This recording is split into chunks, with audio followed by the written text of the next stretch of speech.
Friends and family are still reeling over the deaths of a mother and her son in West Omaha. Tonight we've learned it was a rough summer for the family even before yesterday's tragedy. We are still waiting to learn how Maureen and Cooper Flanagan died inside their home. Good evening, I'm Jennifer Griswold. And I'm Craig DeGrelli. We know investigators found him dead in the car, in the garage, her in the basement.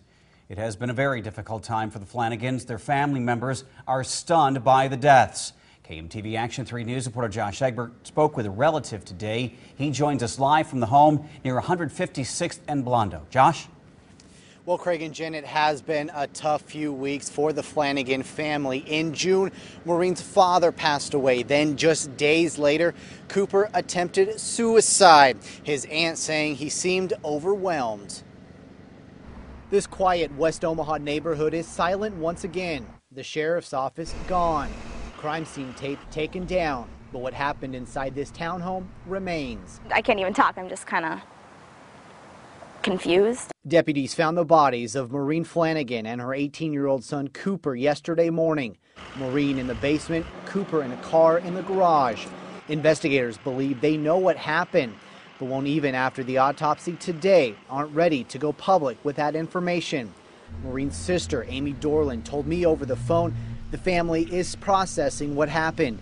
In June, Dorland says Cooper overdosed on pills the day after his grandfather died. Days later, police in Seward County arrested him for alcohol and weapons violations. He was stressed out and depressed because he was his sick mother's caregiver. I think it's horrible that something has to happen like that. Cooper's aunt says Maureen suffered from fibromyalgia and lupus. Neighbors say they rarely saw the two out. My kids and I are out here playing a lot, and I never really saw them around. Cooper had just graduated from Miller North High School. He was on the swim team and in marching band. Friends took to Twitter overnight to remember the Eagle Scout. Jake Hawk wrote, "Rip Cooper Flanagan, there will never be somebody quite like you, and I just hope to God that you know how much people will miss you. Peace." And Sam Rudine wrote, "You will be greatly missed by everyone in the Miller North Band and everyone you have met." Deputies found Maureen and Cooper after a family friend had alerted authorities that she hadn't heard from them in about a week. They believe that the two had been dead inside of this townhome for at least 2 days. Reporting live in West Omaha, Josh Egbert, KMTV Action 3 News.